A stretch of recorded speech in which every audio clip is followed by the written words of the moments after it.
The Wizard and the Hopping Pot. There was once a kindly old wizard who used his magic generously and wisely for the benefit of his neighbors.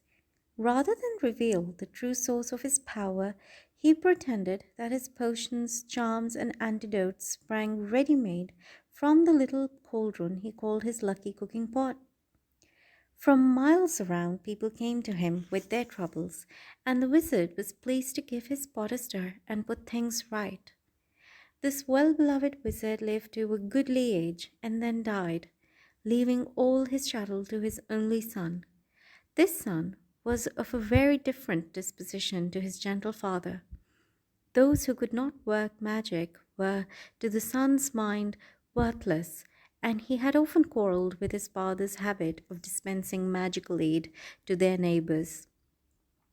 Upon the father's death, the son found hidden inside the old cooking pot a small package bearing his name.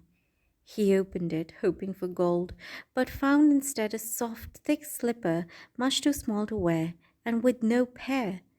A fragment of parchment within the slipper bore the words, "In the fond hope, my son, that you will never need it." The son cursed his father's age softened mind, then threw the slipper back into the cauldron, resolving to use it henceforth as a rubbish pail. That very night, a peasant woman knocked on the front door. "My granddaughter is afflicted by a crop of warts, sir," she told him. "Your father used to mix a special poultice in that old cooking pot." "Begone!" cried the son. "What care I for your brat's warts?" And he slammed the door in the old woman's face. At once there came a loud clanging and banging from his kitchen. The wizard lit his wand and opened the door, and there, to his amazement, he saw his father's old cooking pot. It had sprouted a single foot of brass and was hopping on the spot in the middle of the floor, making a fearful noise upon the flagstones. The wizard approached it in wonder, but fell back hurriedly when he saw that the whole of the pot's surface was covered in warts. "Disgusting object!" he cried, and he tried firstly to vanish the pot, then to clean it by magic, and finally to force it out of the house. None of his spells worked, however, and he was unable to prevent the pot hopping after him out of the kitchen, and then following him up to bed, clanging and banging loudly on every wooden stair. The wizard could not sleep all night for the banging of the warty old pot by his bedside, and next morning the pot insisted upon hopping after him to the breakfast table. Clang, clang, clang went the brass-footed pot, and the wizard had not even started his porridge when there came another knock on the door. An old man stood on the doorstep. "'Tis my old donkey, sir," he explained. "Lost she is, or stolen, and without her I cannot take my wares to the market, and my family will go hungry tonight." "And I am hungry now," roared the wizard, and he slammed the door upon the old man. Clang, clang, clang went the cooking pot's single brass foot upon the floor, but now its clamour was mixed with the brays of a donkey and human groans of hunger echoing from the depths of the pot. "Be still! Be silent!" shrieked the wizard, but not all his magical powers could quieten the warty pot, which hopped at his heels all day, braying and groaning and clanging, no matter where he went or what he did.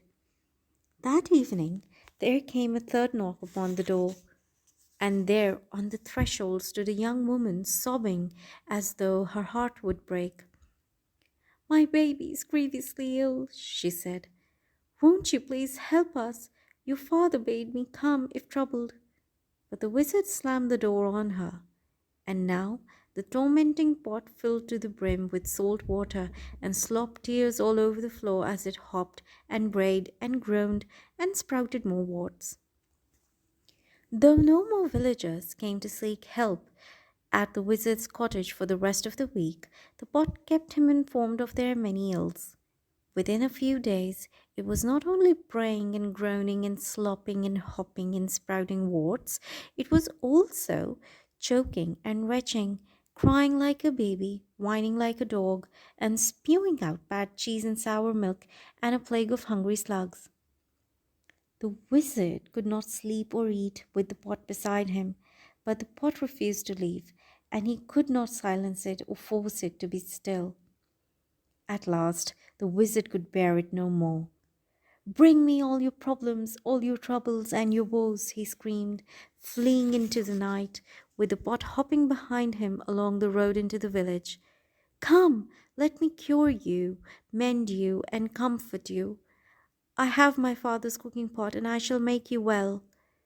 And with the fowl pot still bounding along behind him, he ran up the street, casting spells in every direction.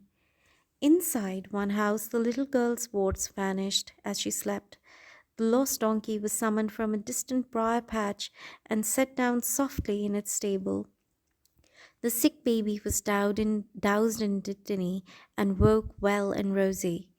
At every house of sickness and sorrow, the wizard did his best, and gradually the cooking pot beside him stopped groaning and retching and became quite shiny and clean. Well, Pot? Asked the trembling wizard as the sun began to rise. The pot burped out the single slipper he had thrown into it and permitted him to fit it on the brass foot. Together they set off back to the wizard's house, the pot's footstep muffled at last. But from that day forward, the wizard helped the villagers like his father before him, lest the pot cast off its slipper and begin to hop once more.